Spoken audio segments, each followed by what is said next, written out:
pohon kelapa, hiasan desa, tanah seberang, mengenang jasa ibu bapa, air mata jatuh berlinang. Saya akan menyampaikan sebuah cerita yang bertajuk Salma dan si Pokok Getah. Di hujung sebuah kampung ada sepohon pokok getah yang tinggi dan berdaun lebat.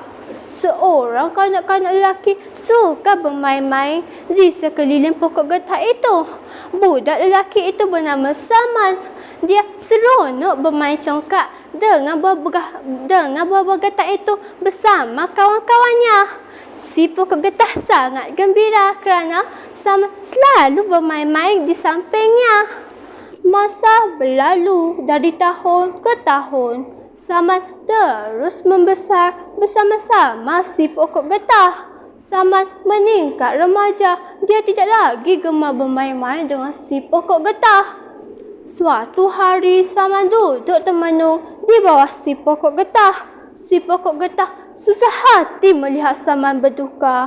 Si pokok getah menanyakan Salman apa yang merusingkannya.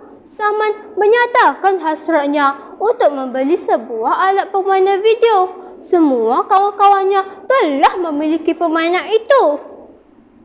Si pokok getah dengan senang hatinya telah mengeluarkan susu getahnya dengan banyak untuk Salman. Salman telah mengumpul seberapa banyak susu getah itu untuk dijualnya. Akhirnya Salman dapat membelikan sebuah alat permainan video yang diidam-idamkannya selama ini. Salman pun berlalu pergi meninggalkan si pokok getah bersendirian. Si pokok getah berasa sunyi dan rindu akan Salman.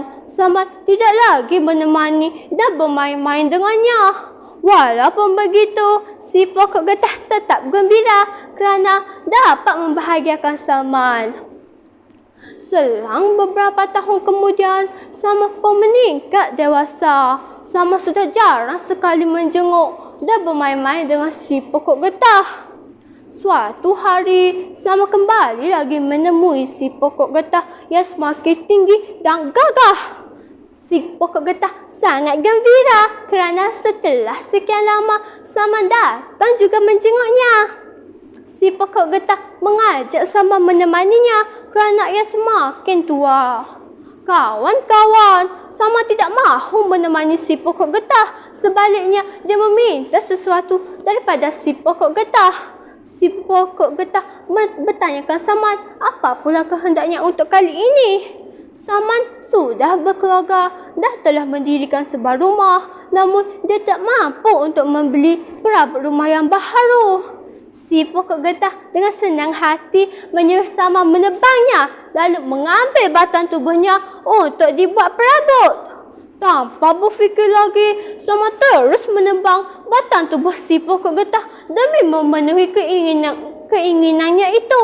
Salman berlalu pergi tanpa mengucapkan terima kasih kepada si pokok getah yang hanya tinggal perdunya sahaja itu. Si pokok getah tetap gembira walaupun ia sudah tidak apa-apa lagi sekarang. Si pokok getah gembira kerana mendengar berita yang Salman hidup bahagia bersama keluarganya dengan perabot-perabot yang baharu.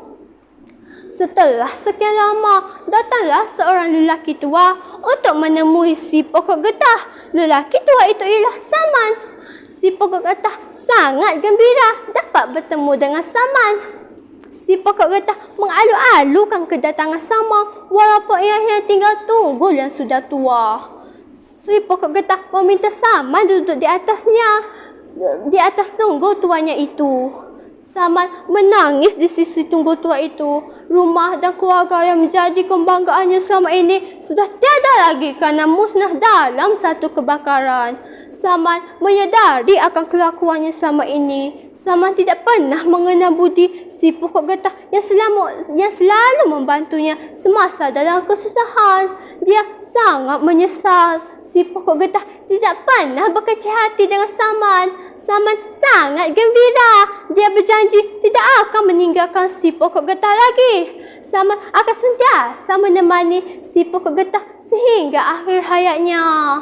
Ya kawan-kawan, begitulah sebuah cerita serangkai kisah untuk kita jadikan teladan. Si pokok getah itu bolehlah kita umpamakan ibu bapa kita.